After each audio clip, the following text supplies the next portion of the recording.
Good morning students. I hope you all are fine.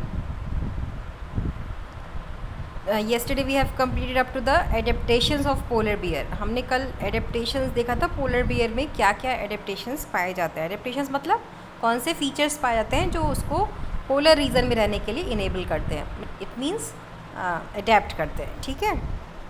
तो आज हम लोग को पोलर रीजन के ही दूसरे एनिमल के बारे में पढ़ना है कि उसमें क्या एडेप्टेशंस पाए जाते हैं, और वो एग्जांपल है आज का पेंगुइन. ठीक है. पेंगुइन्स में बच्चों आप यहाँ जैसे पिक्चर में देख पा रहे होगे, पेंगुइन्स अपने आप को गर्म करने के लिए हडल करते हैं. मतलब एक दूसरे से गले मिलते हैं, एक दूसरे को रगड़ते हैं, जिससे कि वो क्या करते हैं, अपने आप को गर्म रख पाते हैं. ठीक है. क्योंकि बहुत ठंडी होती है ना ऐसी जगहों पे. और इसके अलावा आप देखो कि पोलर बियर जैसे भी इसमें कई फीचर्स पाए जा रहे हैं. आपको जैसे देखो पोलर बियर वाइट कलर का होता है ना, तो आप पेंगुइन का भी देखो इनर साइड पूरा का पूरा क्या है, पेंगुइन का ये किस कलर का है, पूरा इसका इनर साइड वाइट कलर का है.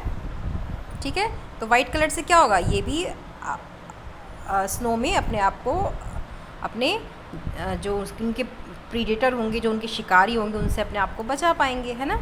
तो वाइट कलर है. दूसरी चीज़ आप देखो पेंगुइन जैसे पोलर बियर की नाक भी लंबी थी, इसकी भी नाक लंबी है. ठीक है. अब आप देखो कितना मोटा सा है ये, है ना. मोटा है. मोटा क्यों है, क्योंकि इसमें भी जैसे पोलर बियर में थिक लेयर ऑफ फैट पाया जा रहा था ना अंडर द स्किन, तो वैसे ही यहाँ इसमें भी बहुत मोटी लेयर फैट की पाई जाती है. ठीक है. अंडर द स्किन, जो उसको क्या करती है, गर्म रखती है. ठीक है. तो पेंगुइन भी पोलर रीजन का ही एक ऑर्गेनिज्म है, जिसमें कि पोलर रीजन में रहने के लिए बहुत सारे एडेप्टेशंस पाए जाते हैं, बहुत सारे फीचर्स पाए जाते हैं. कौन से फीचर्स पाए जाते हैं, इनको हम लोग वन बाय वन अब नोट करेंगे. ठीक है. तो let us give the heading of today's class. आज की हेडिंग हमारी क्या होगी, आज की हेडिंग हमारी होगी एडेप्टेशंस ऑफ पेंगुइन्स. ठीक है. कल हमने पोलर बियर के बारे में पढ़ा था, आज हम लिखेंगे एडेप्टेशंस ऑफ पेंगुइन्स. ठीक है. आज की हेडिंग होगी. अब इसके बाद इसमें भी हम वन बाय वन नंबरिंग करके एक एक फीचर लिखेंगे. ठीक है. नंबर 1 क्या होगा हमारा,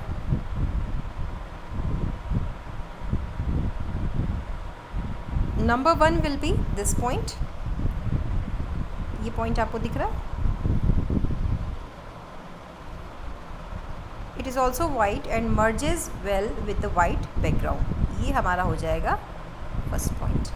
मतलब ये भी वाइट होता है, और वाइट होने की वजह से क्या होगा, ये अपने बैकग्राउंड में छिप जाता है. छिप जाता है किससे छिप जाता है, अपने शिकारी से छिप जाता है, जिससे कि वो उसको देखने नहीं पाता और उसकी जान बच जाती है. ठीक है. दूसरा पॉइंट हम लोग क्या लिखेंगे, जैसे हमने पढ़ा था पोलर बियर में थिक लेयर ऑफ स्किन होती है, थिक लेयर ऑफ फैट होती है under the skin to protect it from cold. वो हमारा दूसरा पॉइंट हो जाएगा. ठीक है. दूसरा पॉइंट हम कहाँ से स्टार्ट करेंगे, यहाँ से स्टार्ट करेंगे. It also has a thick skin and a lot of fat to protect it from cold. ये हमारा कौन सा पॉइंट हो जाएगा, सेकेंड पॉइंट. ठीक है. अब इसके बाद हम थर्ड पॉइंट लिखेंगे. थर्ड पॉइंट क्या होगा हमारा, जो अभी हमने अभी हमने देखा पेंगुइन्स क्या करते हैं, हडल करते हैं. मतलब एक दूसरे को पकड़ते हैं, रगड़ते हैं, जिससे कि उनकी बॉडी क्या होती है, वो गर्म हो जाती है. ठीक है. हडलिंग इसको बोलते हैं. तो थर्ड पॉइंट हम यहाँ से लिखेंगे, penguins huddle together, this they do to keep warm. ये हमारा कौन सा पॉइंट हो जाएगा, थर्ड पॉइंट. ठीक है. तो अभी हमने एडेप्टेशंस ऑफ पेंगुइन्स में कितने पॉइंट्स पढ़ लिए, 1, 2 and 3. Next point next page पे है. Let us move to the next page, that is page number 7. This is page number 7. ठीक है, ऑफ दिस चैप्टर. अच्छा, पेंगुइन्स अभी पोलर रीजन की बात करें तो हम लोग पोलर रीजन में पानी भी है, बर्फ़ भी है, आइस है. ठीक है. तो पानी है तो उनको पानी के अंदर कभी कभी तैरना भी पड़ता है. तो पेंगुइन्स जो है बहुत अच्छे स्विमर्स होते हैं. ठीक है. और उनकी बॉडी आप देखो, भी हमने पेंगुइन का डायग्राम देखा ना इस पेज पे. पेंगुइन की बॉडी अगर आप देखो ध्यान से तो आपको दिखेगा कि पेंगुइन की बॉडी कुछ इस तरीके की है, कुछ ऐसी बॉडी दिख रही है ना आपको पेंगुइन्स की, ऊपर पतला, बीच में मोटा और फिर नीचे धीरे धीरे पतला हो जाएगा, ठीक है। तो इसको बोलते हैं स्ट्रीमलाइन बॉडी। ये आपने ये वर्ड क्लास 9th में भी पढ़ा होगा। स्ट्रीमलाइन बॉडी मतलब हिंदी में बोलते हैं इसको धारा रेखी, मतलब पानी के साथ, पानी जैसे मछली को आपने देखा है, मछली को देखा होगा आपने, मछली की बॉडी कैसी होती है, मछली की बॉडी ऐसे होती है ना, पतला, मोटा, फिर पतला, इसको बोलते हैं स्ट्रीमलाइन बॉडी, ठीक है। इसमें नाव भी देखो इसी शेप की बनाई जाती है। ये स्ट्रीमलाइन बॉडी क्या करती है, पानी को आसानी से चीरने में हेल्प करती है, जिससे कि मछली या कोई भी पानी में रहने वाला एक्वेटिक ऑर्गेनिज्म वो आसानी से फ्लोट कर सकता है, आसानी से स्विम कर सकता है, ठीक है। तो पेंगुइन की बॉडी भी स्ट्रीमलाइंड होती है, जिसकी वजह से वो पानी में आसानी से तैर सकता है, ठीक है। तो अभी हम लोग 3 पॉइंट्स लिख चुके हैं। फिर से हम लोग उसी पेज पे आते हैं 7th पेज पे, और हम लोग नेक्स्ट पॉइंट लिखेंगे, ठीक है। नेक्स्ट पॉइंट हम क्या लिखेंगे, next point, like polar bears penguins are also good swimmers. ये हमारा कौन सा पॉइंट हो जाएगा, 4th पॉइंट, ठीक है।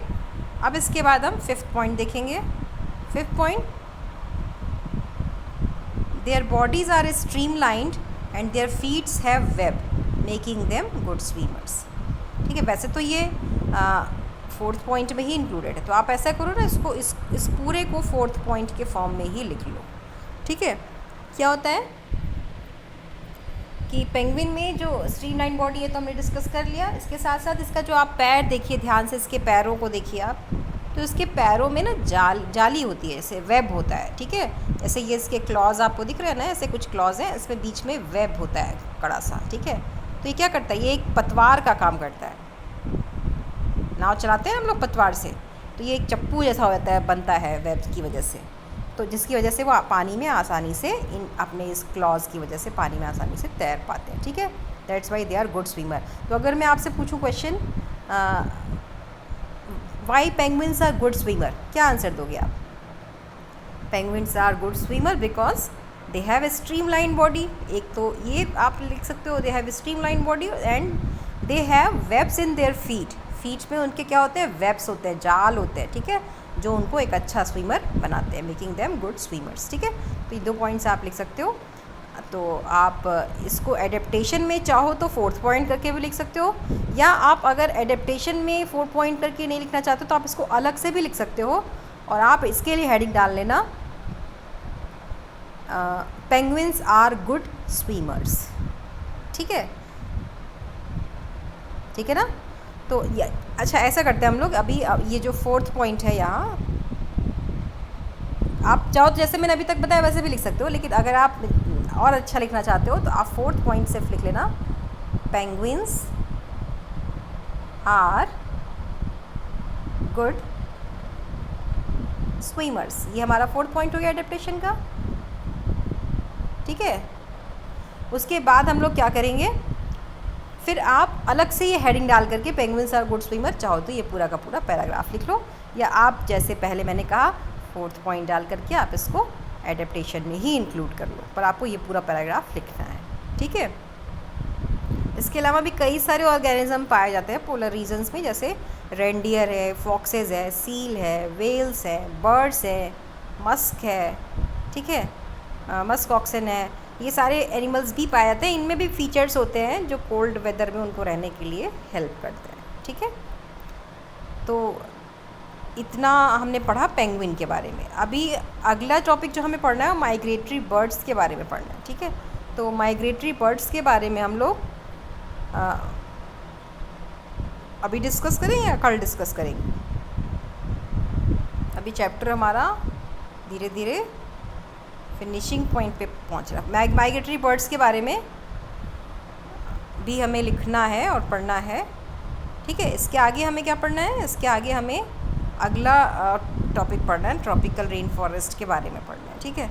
तो माइग्रेटरी बर्ड्स वाला टॉपिक हम लोग कल डिस्कस करेंगे। अभी आज इतना ही करते हैं। तो आप क्लास के बाद जो टाइम बचता है आपके पास, उसको आप लिख डालोगे, ठीक है। सारी चीज़ें जो पेंगुइन्स के एडेप्टेशंस के बारे में मैंने आपको बताया, ये सारा आप लिख करके मुझे दिखाओगे, ठीक है। Thank you very much.